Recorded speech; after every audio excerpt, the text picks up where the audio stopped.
Ya, bismillahirrahmanirrahim. Assalamualaikum warahmatullahi wabarakatuh. Apa kabar semuanya? Berjumpa kembali ya di pertemuan kelima dan pertemuan ini sempat terjeda ya oleh akreditasi. Mohon maaf ya karena minggu kemarin memang betul-betul sibuk sekali. Jadi tidak bisa memberikan perkuliahan. Oke ya, hari ini kita akan kuliah 2 kali pertemuan. Jadi nanti Anda bisa lihat langsung di LMS Inaus. Oke, untuk pertemuan yang kelima dulu ya. Jadi, di sini saya akan menjelaskan tentang konsep kebutuhan dan implikasinya dalam bidang pendidikan. Jadi nanti saya akan menjelaskan tentang apa itu konsep kebutuhan dan, saya di apa ya, maksudnya saya akan, menghubungkannya ya begitu dengan, pendidikan ya, terutama. Oke, jadi kalau kalau kita melihat konsep kebutuhan dasar manusia, pada dasarnya kebutuhan dasar manusia itu, terbagi menjadi 2, yaitu kebutuhan dasar primer dan kebutuhan dasar sekunder ya. Jadi, kebutuhan dasar ini betul-betul dibutuhkan oleh manusia, terutama kedua ini ya. Primer contohnya. Jadi kebutuhan dasar primer ini kan kebutuhan, apa ya, kebutuhan, biologis atau organik ya, kebutuhan biologis atau organik. Kebutuhan primer ini memang didorong oleh motif asli. Contohnya kebutuhan primer itu seperti makan, apalagi minum ya, bernapas, itu kebutuhan primer. Apalagi ya, termasuk kebutuhan seksual, itu kebutuhan primer masuknya. Nah, jadi kebutuhan primer ini betul-betul ada di dalam, setiap individu. Nah, yang kedua, kebutuhan dasar yang, sekunder, kebutuhan sekunder ya. Kebutuhan sekunder ini merupakan kebutuhan yang didorong oleh motif yang dipelajari. Contohnya, pengetahuan, hiburan, transportasi, itu kebutuhan sekunder ya. Jalan-jalan gitu ya, bermain, itu kebutuhan sekunder. Apalagi ya, bersenang-senang ya, itu kebutuhan sekunder tuh masuknya. Jadi memang pada dasarnya, pada hakikatnya, manusia itu ya memiliki kebutuhan 2 ini, kebutuhan primer dan kebutuhan sekunder.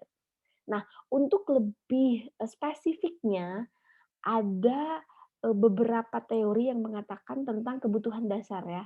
Di antaranya adalah ketiga, ini apa namanya, ketiga orang ini sangat terkenal sekali dalam, apa namanya, menjelaskan kebutuhan dasar manusia. Terutama mungkin Maslow ya. Maslow ini betul-betul sangat terkenal ya dengan, 5 basic needs-nya. Jadi ada 5 dasar kebutuhan manusia. Nah, kemudian ada dari Lingren dan yang terakhir adalah menurut Freud ya. Jadi, ketiga ahli ini, menjelaskan tentang kebutuhan dasar manusia. Oke ya, lebih lanjutnya kita lihat kebutuhan dasar menurut Maslow. Oke, ini ada 5 kebutuhan dasar menurut Maslow. Yang paling dasar, kata Maslow, kebutuhan manusia itu adalah kebutuhan fisiologis. Kebutuhan fisiologis itu tadi, kebutuhan primer itu, kebutuhan makan, kebutuhan akan minum atau air, kebutuhan, kehangatan, istirahat. Nah, itu merupakan kebutuhan fisiologis, ya. Itu kata Abraham Maslow. Jadi, itu adalah kebutuhan yang paling mendasar. Jadi kalau misalnya seseorang ya, kebutuhan makanannya sudah terpenuhi, kebutuhan minumnya sudah terpenuhi, kebutuhan kehangatan dari orang tuanya sudah terpenuhi, kemudian istirahatnya cukup, itu maka dia akan masuk ke kebutuhan yang kedua ya, kebutuhan akan rasa aman, atau di sini disebutnya safety needs. Nah, kebutuhan rasa aman ini kebutuhan keamanan dan keselamatan. Karena memang manusia itu kan butuh rasa aman ya, butuh rumah ya. Rumah itu sebagai bentuk dari, apa namanya, atau, apa ya, benda untuk membuat manusia menjadi aman. Makanya dibutuhkan rumah gitu ya, agar ada rasa aman di dalam diri manusia. Kemudian apa ya, eee, Anda kan butuh orang tua ya, orang tua untuk melindungi Anda, butuh saudara untuk melindungi Anda. Itu itu betul-betul refleksi dari manusia ya, yang memang pada dasarnya membutuhkan rasa aman gitu. Butuh polisi ya untuk mengamankan, apa namanya, huru-hara, butuh satpam ya, butuh apa namanya, ya dan macam-macam. Jadi kata Maslow ya, kebutuhan yang kedua itu adalah kebutuhan akan rasa aman gitu ya. Dan itu pun sama sebenarnya, kebutuhan rasa aman itu masih termasuk kebutuhan yang sangat dasar. Nah, jika manusia sudah terpenuhi rasa amannya gitu ya, maka dia akan masuk ke level yang ketiga, yaitu kebutuhan akan rasa memiliki dan cinta, atau di sini belongingness and love needs ya. Jadi yang ketiga ini hubungan intim dan pertemanan. Nah, itu akan masuk ke level yang ketiga ini ya, kebutuhan akan rasa memiliki dan cinta. Oke ya. Jadi tadi setelah, kebutuhan fisiologisnya terpenuhi, kebutuhan rasa amannya terpenuhi, maka ya akan masuk kepada kebutuhan yang ketiga, kebutuhan akan rasa memiliki dan cinta. Dan ini adalah, di antaranya ya hubungan intim dan pertemanan. Ini bisa terjadi di keluarga, di apa namanya, di lingkungan ya, pertemanan ini atau, apa namanya, hubungan intim ini. Hubungan kita dengan kedua orang tua, dengan saudara, dengan teman sebaya gitu ya, dengan guru, lingkungan sekitar gitu ya. Itu itu kebutuhan akan rasa memiliki dan cinta itu betul-betul ada di dalam diri manusia jika tadi ya yang kedua tadi sudah terpenuhi, begitu. Nah, kemudian kata Maslow, setelah manusia terpenuhi kebutuhan akan rasa memiliki dan cintanya, dia akan masuk kepada kebutuhan akan harga diri atau esteem needs. Nah, di sini yang termasuk kebutuhan harga diri ini prestise atau reputasi gitu ya. Kemudian prestasi, oh itu masuk tuh ke kebutuhan harga diri. Orang kalau sudah dapat cinta, dapat kasih sayang gitu ya, kemudian, apa tadi ya, berhubungan baik dengan orang, maka dia akan masuk ke tahap harga dirinya. Dia membutuhkan reputasi, dia membutuhkan prestasi. Nah, ini kata Maslow termasuk sebenarnya kebutuhan psikologis ya, kebutuhan harga diri, kebutuhan rasa memiliki dan cinta itu masuk ke kebutuhan psikologis. Nah, dan yang paling tinggi, kebutuhan manusia yang paling tinggi menurut Maslow itu, yang paling puncak itu adalah kebutuhan aktualisasi diri, di mana seseorang akan mencapai potensinya gitu ya, eee dengan mengaktualisasikan dirinya menjadi seseorang.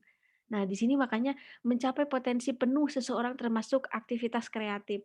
Jadi, Anda ini mau jadi seorang apa, mau jadi siapa, saya ini adalah apa gitu ya, itu adalah aktualisasi diri. Jadi untuk mencapai puncak itu memang diperlukan itu tadi ya, yang basic need tadi, fisiologis, kemudian masuk ke rasa aman, masuk ke tadi ya, ke kebutuhan, cinta dan kasih sayang, kemudian ke harga diri, barulah gitu ya, manusia itu mengaktualisasikan dirinya menjadi apa gitu.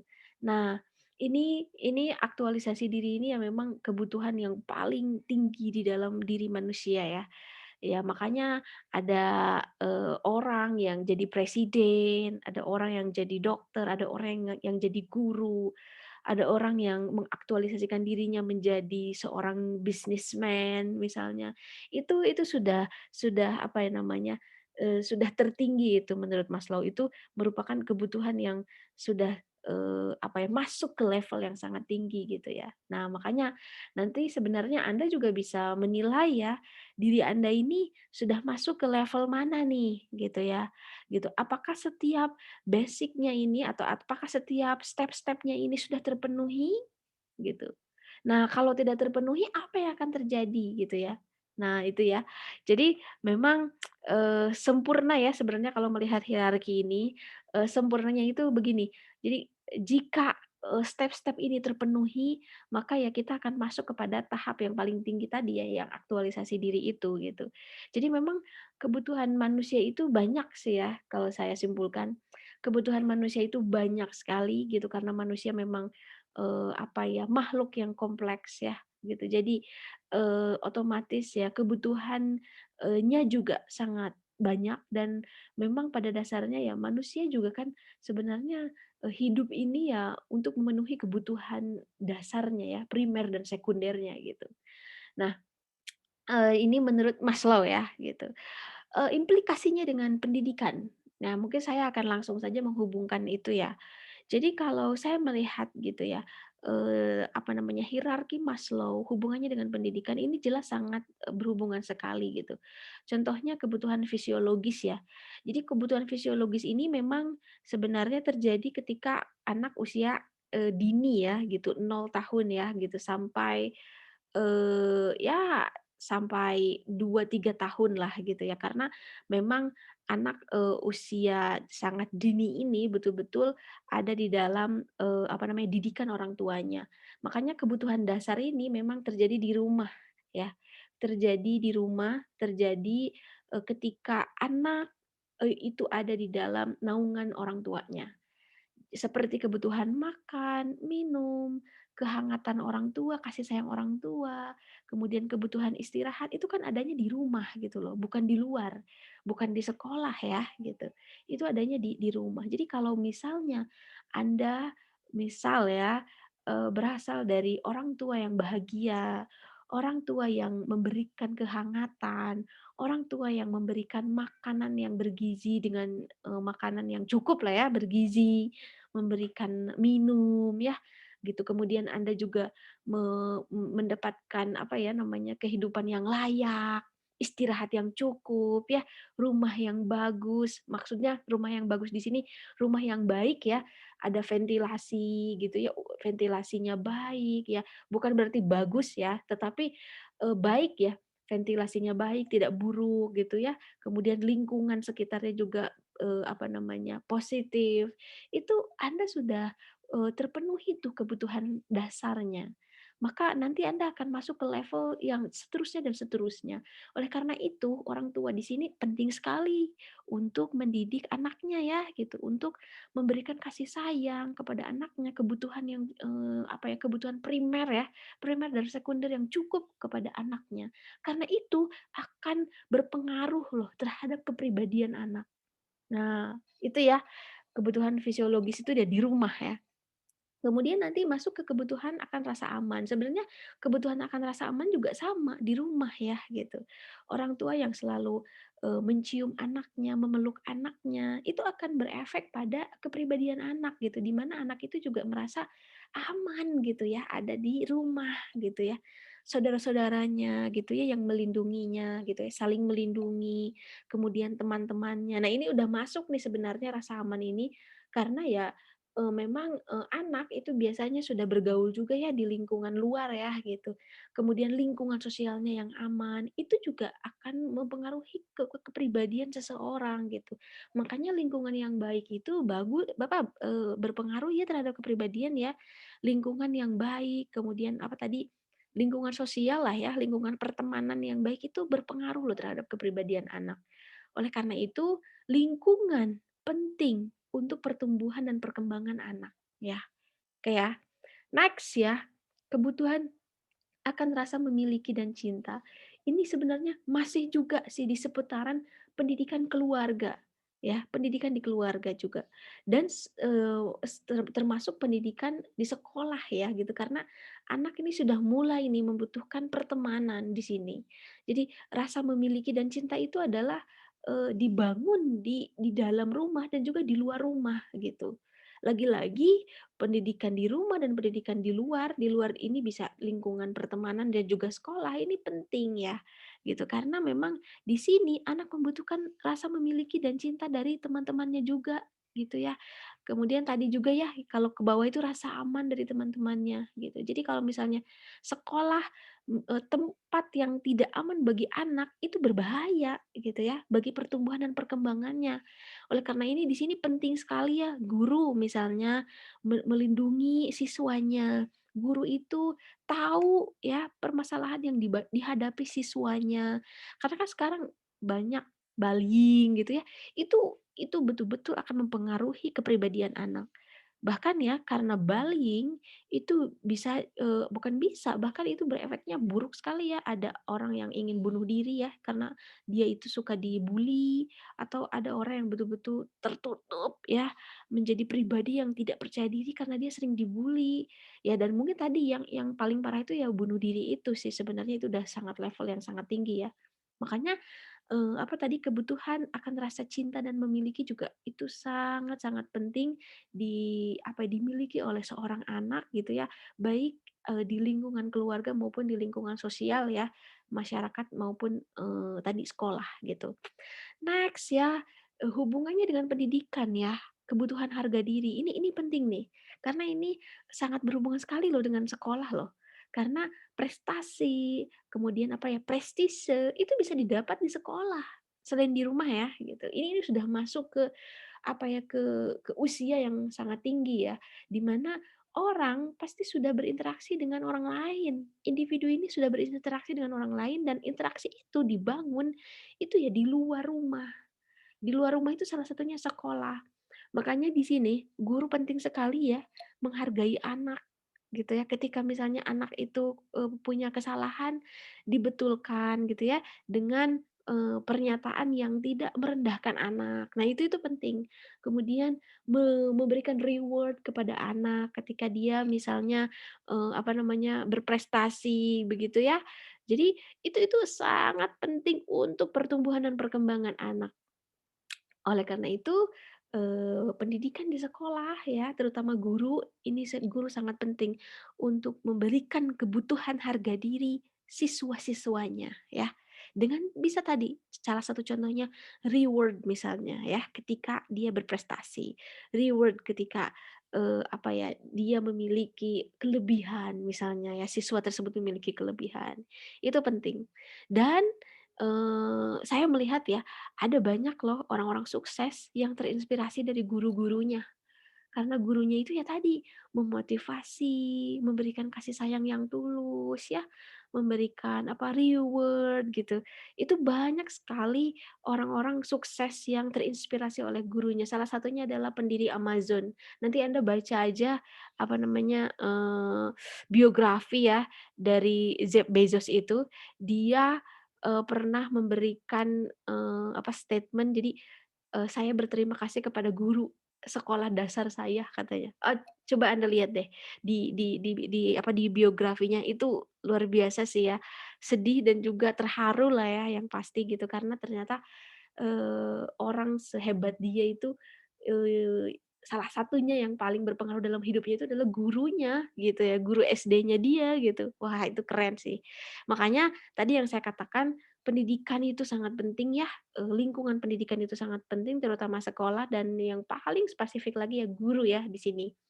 Next ya yang tadi ya, hubungan antara aktualisasi diri dengan pendidikan ini jelas ya. Karena ya orang yang sudah mengaktualisasikan diri itu ya itu adalah salah satunya hasil dari proses pendidikan gitu. Hasil dari proses tadi ya gitu. Yang tadi kebutuhan harga diri sudah terpenuhi, rasa aman sudah terpenuhi, fisiologi sudah terpenuhi. Jadi memang ini adalah akumulasi dari pendidikan di rumah dan pendidikan di sekolah gitu. Aktualisasi diri, orang yang mengaktualisasikan dirinya itu ya udah ke level yang paling tinggi. Orang yang menjadi presiden itu otomatis ya proses hidupnya itu ya berawal dari pendidikannya ya, berawal dari rumahnya, dari orang tuanya yang hebat gitu. Jadi itu tidak serta-merta begitu saja jadi presiden, itu ada prosesnya. Makanya aktualisasi diri hubungannya dengan pendidikan jelas ya, pendidikan sekolah sangat berpengaruh terhadap aktualisasi diri seseorang. Ya, kampus itu kan sebenarnya salah satu faktor ya yang mengantarkan orang untuk mengaktualisasikan dirinya. Anda ingin jadi guru kan di sini ya, di PGMI. Anda ingin jadi guru kan nanti setelah keluar dari PGMI jadi guru SD yang profesional. Nah, itu kampus ini adalah salah satu faktor untuk mengantarkan Anda mengaktualisasikan diri Anda itu, gitu. Jadi penting sekali tentunya ya pendidikan ini. Oke ya, itu hubungannya dengan pendidikan ya, implikasinya dengan pendidikan atau ya hubungannya dengan pendidikan. Next ya, ini ada juga, menurut Lingren, ini kalau tidak salah nulisnya ini ada D-nya ini. Nah, menurut Lingren. Jadi kalau menurut Lingren, kebutuhan dasar manusia itu ada 4 ya. Ada kebutuhan, individu untuk mendapatkan teman, teman sejawat. Yang kedua, kebutuhan individu untuk mengembangkan diri. Dan yang ketiga, kebutuhan individu untuk berhasil. Nah, kalau di Maslow ini aktualisasi diri ya. Dan yang keempat, kebutuhan individu untuk mendapatkan kasih sayang. Sebenarnya sama saja sih ya, kalau kita lihat ya, menurut Lingren ya. Jadi, paling mungkin ini yang menarik ya, kebutuhan untuk mendapatkan teman sejawat. Nah, ini ada semacam apa ya, wawancara lah ya. Saya pernah wawancara dengan beberapa orang tua. Jadi mereka mengatakan bahwa sekarang ini, orang-orang yang sangat berpengaruh terhadap anaknya itu adalah teman sejawatnya. Jadi teman ini betul-betul sangat berpengaruh besar terhadap kepribadian seseorang, terhadap individu, ya terhadap individu. Bahkan, anak itu ya bisa berubah sikapnya karena temannya gitu. Nah, ini juga sebenarnya kejadian ya, ini, kisah nyata ya. Saya punya teman ya, beliau, punya anak SD. Jadi, anak ini sekolah di sekolah tertentu lah ya gitu ya di kota Bandung. Kalau tidak salah anaknya ini kelas 4, ya kelas 4 lah, kelas 4 kelas 5 ya, dia udah kelas tinggi ya. Pokoknya dia kelas tinggi aja anaknya ini. Antara kelas 4 kelas 5 kelas 6 saya lupa lagi. Nah, suatu ketika, jadi si ibunya ini ingin memindahkan anaknya dari sekolah tersebut, ya. Jadi anak ini, memang ibunya ini ya ingin memindahkan karena katanya ingin, apa ya, pindah ke sekolah yang lebih islami lah gitu ya, yang ada banyak gitu ya materi-materi agamanya katanya gitu. Karena penting sekali kata beliau gitu. Apa yang terjadi? Yang terjadi adalah anak ini betul-betul tidak mau pindah dari sekolah itu. Karena ternyata anak ini sudah mendapatkan teman akrab. Jadi dia itu tidak mau lepas dari temannya. Betul-betul sampai nangis, tidak mau pindah sama sekali, bahkan dia marah terhadap ibunya ya, karena betul-betul tidak ingin pindah dari sekolah tersebut. Jadi anak itu sudah dari kelas 1 SD sampai sampai kelas 5 ya kurang lebih gitu kan, ada di kelas itu, kemudian kelas 6-nya mau dipindahkan ke sekolah lain. Itu luar biasa, sangat-sangat menolak.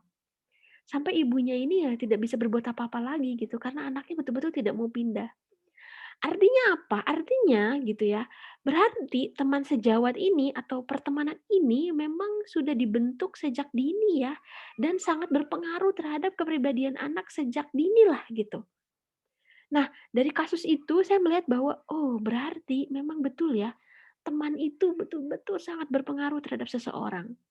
Kemudian yang tadi ya, yang kasus barusan gitu ya, oh berarti memang teman itu dibangun ya ketika anak itu ada di lingkungan, apa ya, di lingkungan sekolah gitu. Karena kan di sekolah itu memang anak itu berteman dengan teman sebayanya ya. Nah itu juga.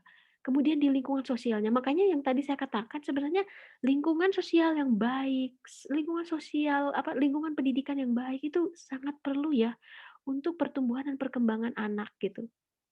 Nah, tetapi memang dari kasus tadi ya, memang alhamdulillahnya sebenarnya temannya ini memang baik gitu ya, sekolah yang tadi ya, yang si anak tadi itu baik sih. Cuma sekolah umum memang gitu, memang bukan sekolah agama seperti yang diinginkan oleh orang tuanya, itu saja sih.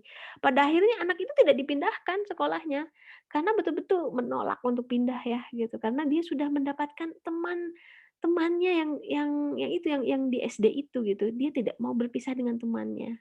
Nah, itu sampai seperti itu ya. Jadi memang teman ini sangat berpengaruh besar terhadap perkembangan dan pertumbuhan anak ya.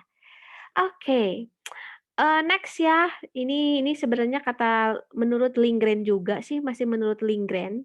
Jadi kebutuhan dasar remaja ya, ini lebih spesifiknya remaja, memang buku ini juga kayaknya lebih spesifik ke remaja, tapi saya lewat-lewat dulu lah ya, karena kan memang kita fokusnya ke SD atau MI ya. Nah, tapi tidak ada salahnya ini untuk pengetahuan, jadi kalau kata Lindgren, kalau kebutuhan dasar remaja itu ada 5. Ada kebutuhan jasmania, psikologis, ekonomi, sosial, politik. Wah ini udah berat ya, kalau masuk ke remaja ya, gitu. Oke ya, itu tidak akan terlalu saya bahas ya, karena intinya adalah bahwa, pertemuan ini sebenarnya ingin menghubungkan antara kebutuhan dasar manusia dengan, pendidikan gitu ya. Di mana ya kalau kita berbicara penting ya jelas ya penting ya gitu, kebutuhan dasar manusia itu dengan pendidikan. Oke ya, next ya. Ini menurut Sigmund Freud, jadi dia terkenal dengan teori psikoanalisanya.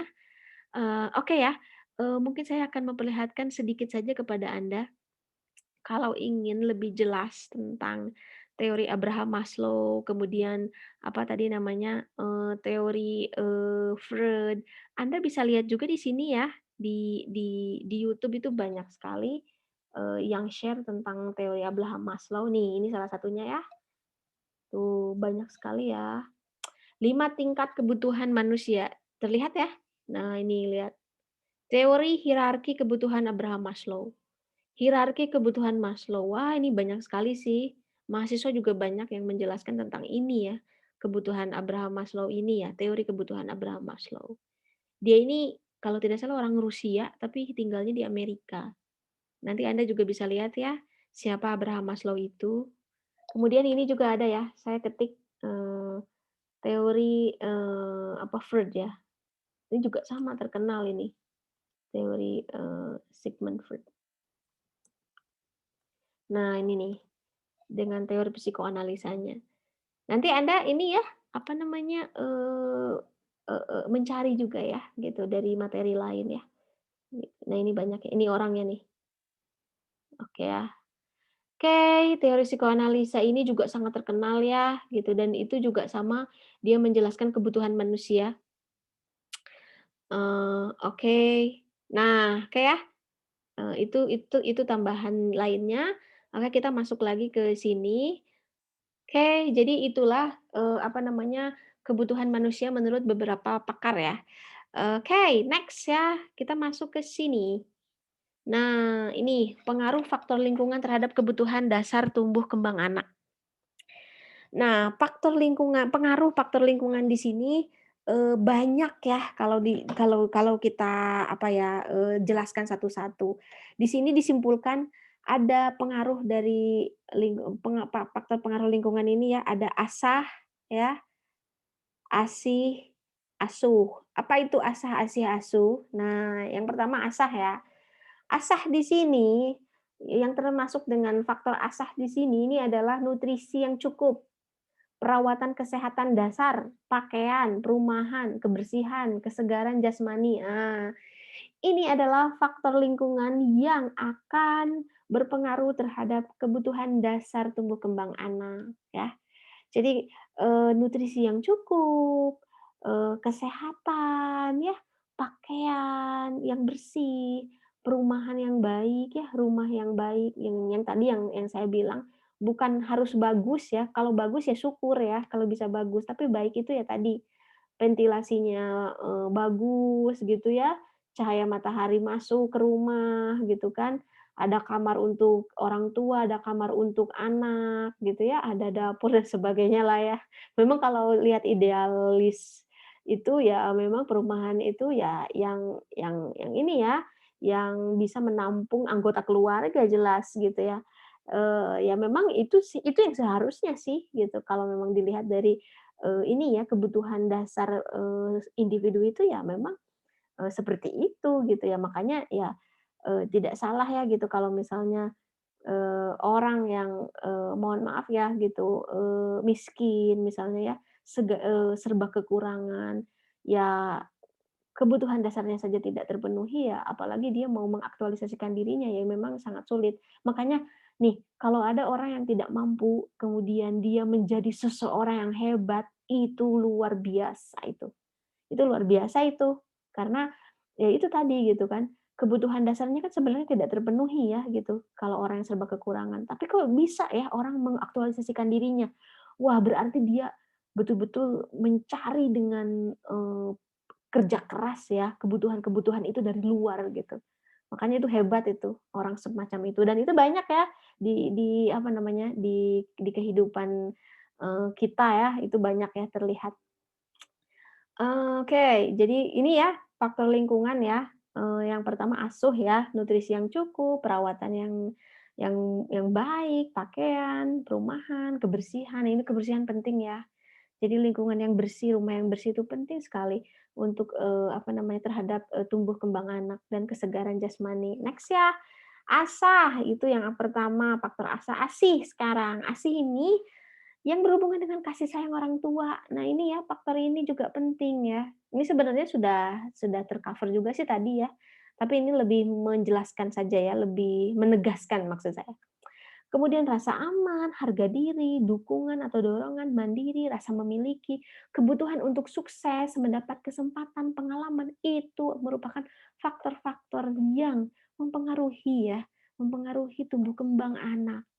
Itu penting ya, tadi juga sudah saya bahas ya di awal, sekilas. Oke, next ya. Dan yang terakhir itu adalah asah. Nah, ini asah nih. Asah ini kebutuhan stimulasi. Kebutuhan stimulasi ini merupakan kebutuhan rangsangan dari lingkungan luar anak ya, berupa latihan atau bermain ya. Ini lebih ke psikomotor ya, gerak ya, aspek gerak fisik itu penting. Jadi faktor asah ini penting ya. Jadi memang seseorang ini atau anak ini atau siswa itu harus diasah apa namanya, psikomotornya, ranah geraknya itu harus diasah. Karena itu penting untuk, ya itu, tumbuh kembang anak, gitu. Orang yang jarang berolahraga itu berbeda dengan orang yang suka berolahraga kan. Orang yang suka menggerakkan tubuhnya sering gitu ya, sering ngepel, nah itu penting tuh, sering ngepel, sering membantu orang tua, masak, apalagi ya selain masak, ngepel, nyapu lah, beres-beres rumah gitu. Itu kan gerak tuh, itu penting untuk, apa namanya, menstimulasi, tubuhnya, fisiknya gitu kan menjadi lebih sehat ya secara jasmani. Oke ya, dan yang lebih jauhnya lagi ya tadi misalnya berolahraga, jogging ya, bersepeda dan apapun itulah gitu ya, aspek asah ya, itu penting untuk, tumbuh kembang, seseorang atau anak ya di sini terutama. Oke ya, itulah penjelasan tentang, apa namanya, konsep kebutuhan ya dan implikasinya dalam bidang pendidikan ya, mudah-mudahan bermanfaat. Kita masuk ke pertemuan yang keenam ya, dan di pertemuan keenam ini saya juga akan menjelaskan tentang tugas kelompok ya, yang harus Anda lakukan. Oke, assalamualaikum warahmatullahi wabarakatuh.